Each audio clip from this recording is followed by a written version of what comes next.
Sekali lagi ini Bang, sekali lagi. Dalam pertemuan-pertemuan tertentu yang mungkin ada tidak asyik bagi diri seorang Jokowi itu kita kelihatan lihat langsung. Seorang Jokowi Iya Bang. itu kan memang dianggap mempunyai gerakan-gerakan politik, mempunyai Unpredictable.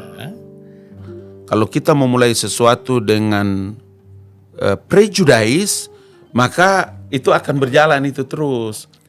Hampir semua jenis binatang di kebun binatang itu sudah monyet lah, babi lah, pencilat lah, ditulis lidah yang banyak. Nah, posisi ini yang saya belajar dari betapa ketulusannya Pak Jokowi. Dia yakin dengan dirinya, dia percaya dengan dirinya, dan saya 1000% yakin. Karena puasa Daudnya yang juga bikin dia begitu sangat confident. Itu yang menurut saya kuat ini pengalaman berharga menurut saya. Kuat dari Jokowi itu adalah, makanya tuduhan tentang, Abang ingat ada tuduhan tentang 3 periode. Tadi Abang sempat sebut mengenai dinasti. Iya. Saya selalu bilang bahwa ini orang percaya.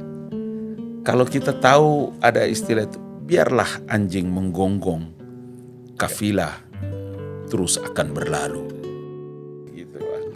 Jadi begini, ini kan karena orang yang ya boleh kita katakan selalu ya, hampir setiap hari barangkali. Iya Bang. Untuk berkomunikasi dengan Pak Jokowi atau dengan lingkungannya Pak Jokowi kan di istana kan pasti begitu. Iya Bang, iya Bang. Ya kan? Nah tentu mungkin masyarakat ini perlu mendapat penjelasan. Iya Bang. Ya. Sebenarnya yang dituduh-tuduhkan kepada Pak Jokowi seolah-olah berkhianat, sebagai pengkhianat, kan macam-macam itu di media sosial. Iya. Kan? Dan kemudian tuduhan-tuduhan kalau dinasti sudahlah, itu kan memang sudah selesai. Sarapan pagi. Iya. Nah jadi kalau kan saya sih terus terang sudah menjelaskan juga. Iya Bang. Bahwa kalau disampaikan bahwa seolah-olah dituduh Jokowi itu mengkhianati PDIP, saya bilang tidak juga. Iya. Itu kan ada api kan pasti ada asap tuh karena ada api. Kan? Iya. Jadi mungkin bisa diceritakan oleh. Kalau dulu kami kalau cerita Pak Natsir ya, selain dari cerita hebatnya Kapita Selekta, kemudian waktu saya masih di UI, Bang Yusril itu mengajak ke Partai Bulan Bintang, kemudian masuk ke parlemen. Ada istilah yang saya suka dari Pak Natsir, kemudian dipakai lagi oleh Pak Yusril itu adalah mewakafkan. Jadi ada yang pergerakan. Kalau di Muhammadiyah itu dibilang dia dibina menjadi kader organisasi, kader umat, dan diwakafkan kepada kepentingan bangsa dan negara. Itu sebabnya ketika orang menyebutkan kader partai, petugas partai, kemudian kalau sosok kayak Jokowi ada menjadi presiden, menurut pengetahuan saya selama di politik, ikut Bang Yusril di PBB, kemudian waktu di PII, bagaimana mendapatkan pengajian-pengajian di Al-Azhar, Buya Natsir dan lain-lain di Masyumi itu. Kalau pemimpin itu dalam berbagai perspektif, apalagi perspektif agama, dia harus dilebihkan selangkah. Dia harus diunggulkan setingkat. Tutur kata bahasa, dia boleh dikritik Bang, dia boleh dievaluasi. Tapi dia tidak boleh dihujat dan dicaci maki. Karena itu bisa membuat sikap yang dilakukan berbeda dengan apa yang kita pikir. Yang kedua Bang, kalau pengetahuan pemimpin itu segini isinya Bang, begitu diamanahkan kepadanya Bang, maka pengetahuannya dicukupkan oleh Allah penuh. Itulah sebabnya kenapa setiap pemimpin itu adalah doa-doanya, pikir-pikirnya, representasinya selalu kan ada hadisnya itu. Kullukum ra'in wa kullukum mas'ulun ar-ra'iyati. Setiap kamu adalah pemimpin dan setiap pemimpin akan dipertanggungjawabkan. Pemimpin itu bertanggung jawab kepada rakyat yang dia pimpin. Pemimpin itu bertanggung jawab terhadap semua kebijakan yang diambil atas nama Allah. Jadi kalau hari ini umpama dituduh seperti dia berkhianat, maka saya setuju dengan abang. Ada cerita besar yang harus kita ungkapkan dan unpacking Indonesia rasanya tidak cukup waktu, Bang. Tidak cukup waktu untuk bisa kita uraikan itu satu-satu. Dan saya mau bilang sama abang, bisa juga kita cerita semua itu, Bang. Karena saya sekali lagi ini, Bang, sekali lagi. Dalam pertemuan-pertemuan tertentu yang mungkin ada tidak asyik bagi diri seorang Jokowi itu kita kelihatan, lihat langsung dari face-nya, raut gesturnya, wajahnya, pilihan katanya. Dan bukan cerita dari orang, bukan, Bang. Kita berhadapan begini, Bang.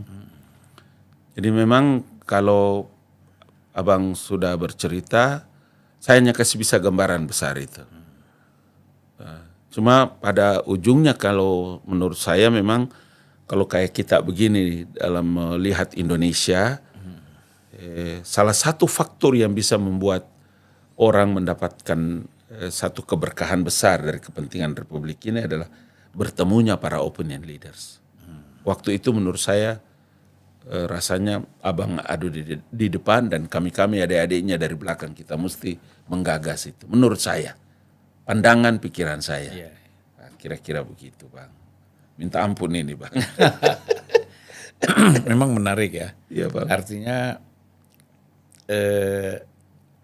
seorang Jokowi, Iya, Bang, itu kan memang dianggap mempunyai gerakan-gerakan politik, mempunyai unpredictable. mempunyai apa ya?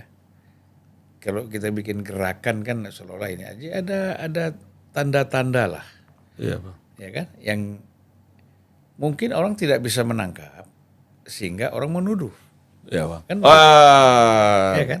betul. Tidak bisa menangkap, orang meraba-raba, mungkin ini, mungkin itu, akhirnya dan ditambah lagi dengan ketidaksukaan secara pribadi. Jadi itu menjadi berlipat ganda kan? Iya. Jadi memang kalau umpama itu pentingnya, Bang. Itu pentingnya kita wa ahsin kama ahsanallahu ilaik. Jadi harus berbaik sangka dulu, berbuat baik kepada seseorang, bukan karena orang itu pernah berbuat baik sama kita, tapi Allah telah berbuat baik sama kita. Yang kedua, kalau kita memulai sesuatu dengan prejudice, maka itu akan berjalan itu terus. Yang ketiga, Bang, faktor culture itu sangat berpengaruh. Darah yang mengalir dalam tubuhku, darah yang mengalir sama Abang Da, kita ini orang seberang, Bang.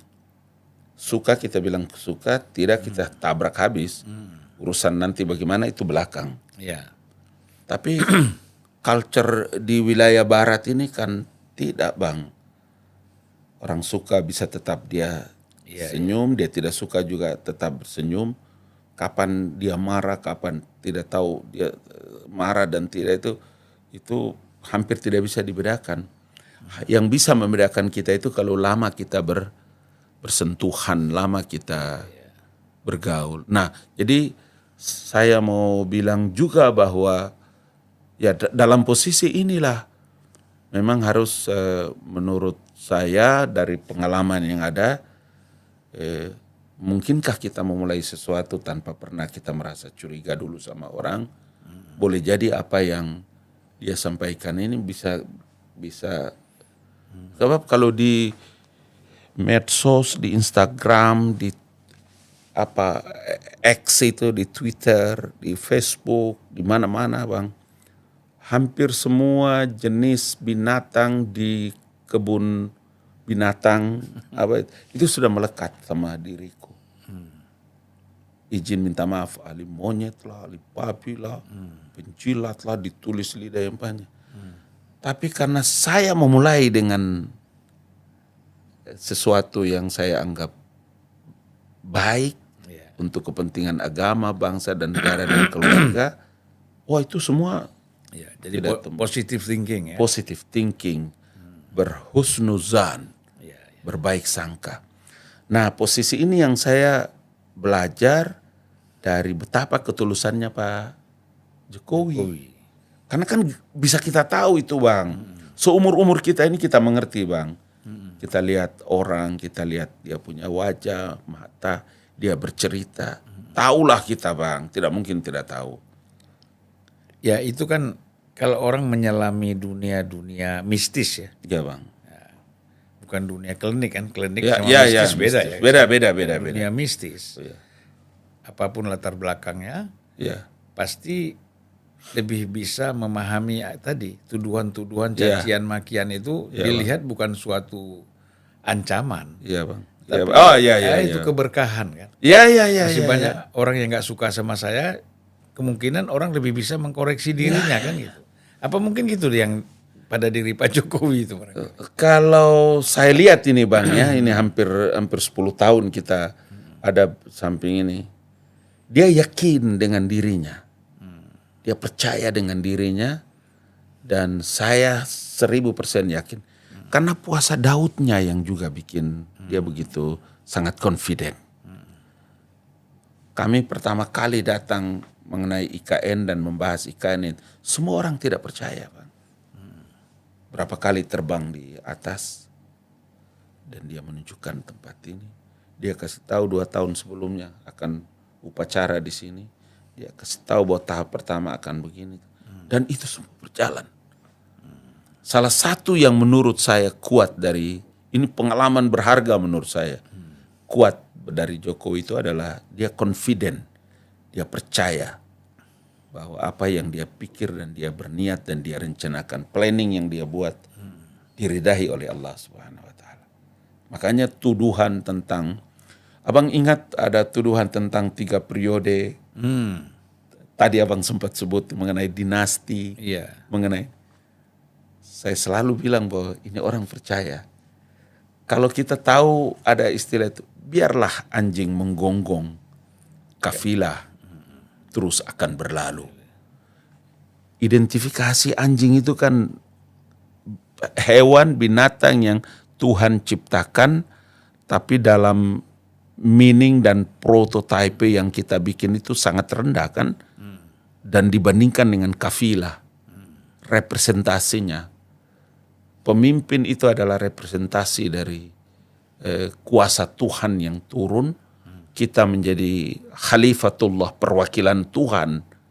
Kalau DPR kita Abang dulu wakil rakyat. Tapi manusia kita tidak lepas dari khalifatullah. Dia percaya itu. Apalagi memimpin 200 juta lebih orang di Republik. Tidak mungkin Tuhan tidak mengijabah doanya Bang. Itu yang selalu. Makanya kalau sholat di istana itu, saya selalu di belakang Presiden. Kadang-kadang saya samping Presiden. Karena saya mau tahu, bisa nggak saya dapatkan apa ini energi yang dia baca dia. Kenapa orang ini bisa jadi pemimpin yang luar biasa Bang menurutku ya. Iya. Kita Abang ingat dulu zaman Pak Harto, kita tolak Pancasila. Zaman SBY, zaman Ibu Mega, Pak Habibie dan lain-lain. Giliran ini kita langsung ada di sampingnya penguasa Bang. Luar biasa Bang. Jadi kira-kira begitu gambaran Iya, saya.